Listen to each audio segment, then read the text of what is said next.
Finally আমরা দার্জিলিং ট্রিপের দ্বিতীয় দিনের ভিডিওটা নিয়ে হাজির হলাম। তো দার্জিলিং ট্রিপের প্রথম থেকেই যেটা প্ল্যান ছিল যে যাই হোক যেন কাঞ্চনজঙ্ঘা দেখতে পাই, তো সেই উদ্দেশ্যেই এটা আমাদের দার্জিলিং ট্রিপের প্রথম সকাল, যেটা দার্জিলিংয়ে আমরা কাটাচ্ছি। তো আমরা অনেক ভোরবেলায় এই উদ্দেশ্যেই একটু হাঁটা লাগিয়েছিলাম ম্যালের দিকে, যাতে একটুখানি কাঞ্চনজঙ্ঘা দেখতে পাই। কিন্তু আমরা হোটেল থেকে বেরোনোর সময় একটু হলেও আন্দাজ করতে পেরেছিলাম যে হয়তো আজকে দেখা যাবে না, তার কারণ মেঘলা আকাশ আছে। আমাদের সেদিন ভোরবেলা টাইগার হিলে যাওয়ারও প্ল্যান ছিল, কিন্তু আমাদের ওয়েদার দেখে ঠিক মনে না হওয়ায় তাই আমরা টাইগার হিলের প্ল্যানটা ক্যান্সেল করে দিয়েছিলাম। কিন্তু সকালে তাও আমরা একটুখানি হাঁটতে হাঁটতে বেরিয়েছিলাম যাতে একটুখানি যদি দেখা হয়। তো সেই জন্য আমরা হাঁটতে হাঁটতে এগিয়ে চললাম ম্যালের দিকে। এটা ছিল আমাদের হোটেল থেকে বেরিয়ে যে রাস্তাটা, সেই রাস্তা দিয়ে আমাদের মাত্র 10 মিনিটের মধ্যেই হাঁটা পথে দার্জিলিং ম্যাল। এখানে একটা সুন্দর চার্চ ছিল, তো আমরা এখান দিয়ে হাঁটতে হাঁটতে এগোচ্ছি। তোমরা দেখতে থাকো ভিডিওটা।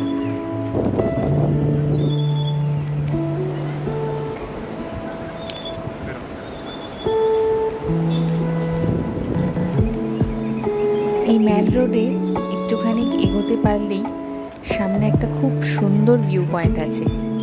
এই ভিউ পয়েন্টেই আমাদের সন্ধে এবং সকাল দু টাইমেই খুবই ভালো সময় কেটেছে। এত সুন্দর সিনিক বিউটি যে না দাঁড়িয়ে পারাই যাবে না। তো আমরা তো এখানেই বেশ কিছুক্ষণ দাঁড়িয়ে সময় কাটালাম, ফটো তুললাম, ভিডিও তুললাম। কিছুক্ষণ আমি আর সমুজিৎ একান্তেও সময় কাটাচ্ছিলাম। এরপরে আমরা দার্জিলিং ম্যালে পৌঁছালাম। সেখানে যে দিক থেকে কাঞ্চনজঙ্ঘা দেখতে পাওয়ার কথা কিছুই দেখতে পেলাম না। তো হতাশ তো হয়েছিলাম, কারণ ভীষণই ইচ্ছা ছিল কাঞ্চনজঙ্ঘা যাতে দেখতে পাই, এবং কিন্তু সেটা ওই দিনের জন্য হলো না। যাই হোক, তো সেই দিন আমাদের দার্জিলিংয়ের অনেক যে ট্যুরিস্ট স্পটগুলো আছে সেগুলো ঘোরার কথা ছিল। তো কিছুক্ষণ আমরা দার্জিলিং ম্যালে কাটালাম, তারপরে আমরা হোটেলের উদ্দেশ্যে রওনা হলাম।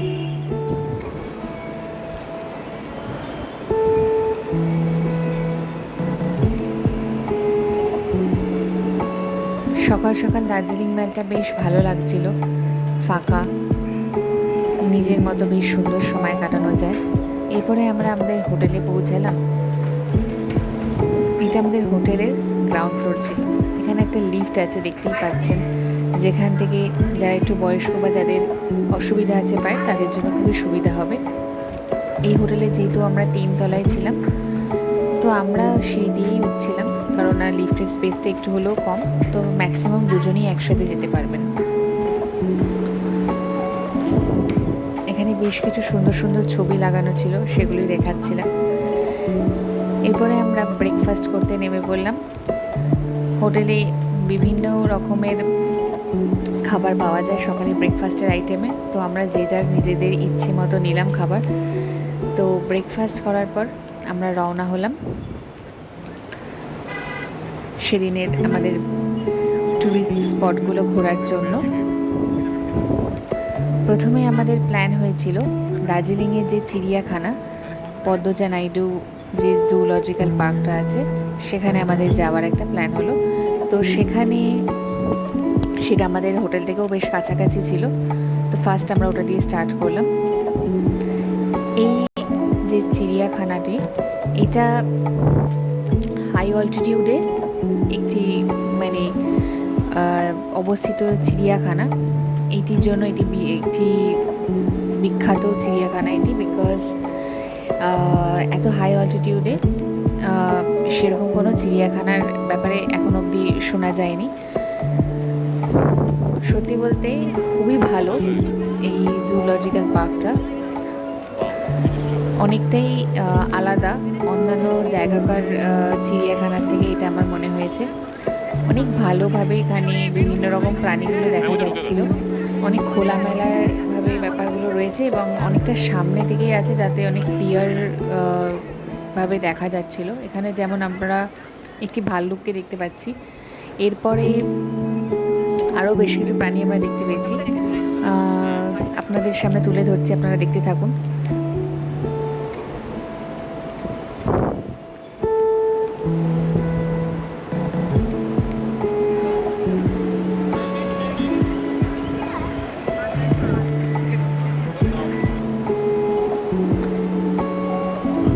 এখানে ছিল স্নো লেপার্ড। নর্মালি আমি তো অন্য কোথাও এখন অবধি দেখে উঠতে পারিনি, তবে এখানে দেখে বেশ ভালোই লাগলো এবং বেশ সামনাসামনি দেখা যাচ্ছিল। এরপরে এখানে ছিল সাইবেরিয়ান টাইগার।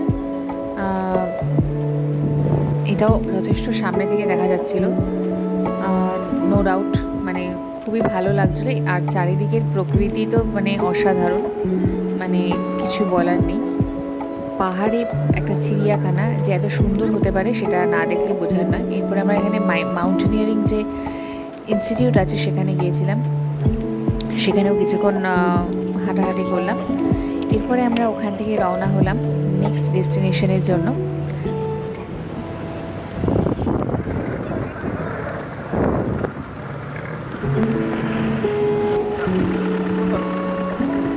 আমাদের নেক্সট ডেস্টিনেশন ছিল পিস পাগোডা। সেই জায়গাটিও খুবই সুন্দর, চারিদিকে মানে এই যে প্রাকৃতিক সৌন্দর্য সেটা বলে বোঝানোর নয়। যারা দার্জিলিং গেছেন তারা তো সকলেই জানেন। আমি এগুলো অনেক বছর ধরে ছবিতেই দেখেছি বা ভিডিওতে দেখেছি অন্যদের, প্রথমবার সামনে থেকে দেখছি। খুবই সুন্দর জায়গা। যাই হোক, এত শান্ত জায়গা, তো খুবই মানে উপভোগ করছিলাম ওখানকার যে পুরো শান্ত পরিবেশটা। ওখানেও আমরা বেশ কিছুক্ষণ সময় কাটালাম, দাঁড়িয়ে বসে ছবি তুলে বিভিন্নভাবে, আর চারিদিকের প্রাকৃতিক সৌন্দর্য দেখে খুবই সুন্দর।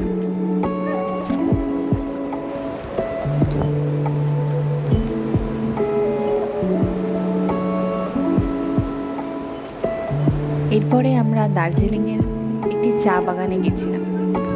সেখানে চা বাগানে নিচে নেমেই সবাই ভিজিট করছিল, অনেকটাই নিচে অবধি নামা যায়। আমি কিছুটাই নেমেছিলাম, তারপরে উপর থেকে দাঁড়িয়ে এই দৃশ্যটা দেখছিলাম, যেটা খুবই সুন্দর। ওখানে একটু চাও খেলাম। এরপরে আমরা রক গার্ডেন গিয়েছিলাম। রক গার্ডেনে আমার বেশি ভিডিও তোলা হয়নি, তবে কিছু অল্প ছবি ও ভিডিও দিলাম। খুবই সুন্দর জায়গা, প্রত্যেকটি জায়গা এত সুন্দর যে বলে বর্ণনা করা যায় না। মানে ভীষণই ভালো লেগেছে প্রত্যেকটি জায়গায়, এত সুন্দর সুন্দর সিনিক বিউটি। এইসব জায়গায় দাঁড়িয়ে বেশ কিছুক্ষণ শুধু সময় কাটালাম। এরপরে যতক্ষণে আমরা এইসব জায়গা থেকে বেরিয়েছি রক গার্ডেন ছেড়ে, ততক্ষণে অলরেডি এরকম মেঘে কুয়াশায় ঢেকে গেছে।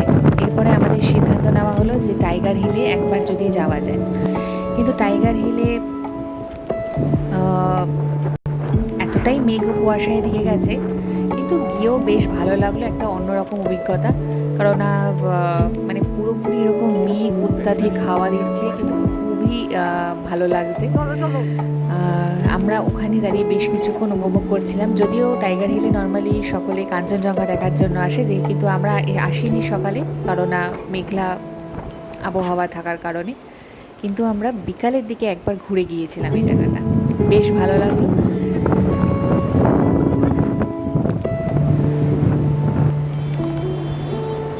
এরপর আমরা ওখান থেকে রওনা হলাম, তখন প্রায় বিকেল হয়ে গিয়ে সন্ধ্যে গড়াতে যায়। এরপরে আমরা এলাম ঘুম মনেস্ট্রিতে। ঘুম মনেস্ট্রিটাও আমরা যখন এন্টার করছি, পুরোপুরি মেঘ আর কুয়াশায় ঢেকে গেছে। দার্জিলিংয়ে আমরা যে 2-3 দিন ছিলাম, 2 দিনই বলা যায়, সেই 2 দিনে এই অবস্থা দেখেছি যে বিকালের পর থেকেই অত্যাধিক মেঘ এবং কুয়াশায় চারিদিক ঢেকে যায়, যে মাঝে মাঝে কিছু দেখাই যায় না। যেই জিনিসটা দেখতে ভয়ঙ্কর আবার খুব সুন্দর, একসাথে দুটোই লাগে। তো যাই হোক, ঘুম মনেস্ট্রিটা আমরা পুরোপুরি এরকমভাবেই দেখেছি, একদম পুরো মেঘে ঢাকা এরকম অবস্থাতে, কিন্তু বেশ ভালো লাগছিল। যাই হোক, তারপরে আমরা ওখানে বেশ কিছুক্ষণ সময় কাটালাম। এখানে একটি ছোট শপিং স্পেসও আছে, যারা ট্যুরিস্টরা আসেন সেখান থেকে কিছু কেনাকাটাও করেন, আমরাও করেছি। খুব কিউট কিউট কিছু মিষ্টি মিষ্টি ছোটো ছোটো গিফটেড আইটেমস পাওয়া যায়, আপনারাও দেখতে পারেন যখন যাবেন।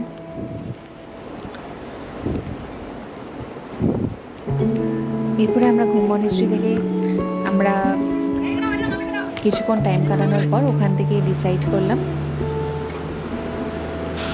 যে এবারে সন্ধ্যাবেলার জন্য কিছু প্ল্যান করা হোক। তো বেরিয়েই দেখলাম এই টয় ট্রেনটা যাচ্ছে, খুবই ভালো লাগছিল। এরপরে সন্ধ্যাবেলা আমরা ফাইনালি সেদিন চেষ্টা করলাম যদি গ্লেনারিজে একবার খাওয়া যেতে পারে, কারণ অনেক নাম শুনেছি এই জায়গার, কিন্তু কখনো ঢোকার তো সুযোগ হয়নি। কিন্তু খুবই লাইন ছিল, ওখানে লাইন ছিল। তবে আমরা সেদিন ফাইনালি এন্টার করতে পেরেছিলাম। ওখানে প্রথমে নিচে কফি শপে একটু হাঁটলাম, তারপরে এটা ছিল হচ্ছে গ্লেনারিজের উপরতলা। খুবই সুন্দর একটি রেস্টুরেন্ট, পাহাড়ের কোলে যাকে বলা যায়। কিন্তু সত্যি বলতে খাবারের কোয়ালিটিটা আর একটু ভালো হলে হয়তো আরও বেশি ভালো লাগতো। যতটা এক্সপেকটেশন রেখেছিলাম খাবারের কোয়ালিটি নিয়ে, সেটা হয়তো ততটা ফুলফিল হয়নি। কিন্তু জায়গাটি খুবই সুন্দর এবং এখান থেকে সকালে কাঞ্চনজঙ্ঘার ভিউ অপরূপ। যাই হোক, আমরা কোনো রকমের সিট তো পেয়েছিলাম, যদিও একসাথে বসার সুযোগ পাইনি। আমার মা বাবা আলাদা বসেছিলেন এবং আমরা ভাই বোন এবং আমার হাজব্যান্ড ওয়াইফ একসাথে বসেছিলাম। তো এখানে আমাদের কিছু ছবি শেয়ার করলাম। তো এই ছিল আমাদের দার্জিলিং ট্রিপের সেকেন্ড দিন। তো এইভাবে আমাদের দিনটা খুবই ভালো কাটলো। Thanks for watching. আমরা নেক্সট ভিডিও নিয়ে আবার ফিরে আসছি।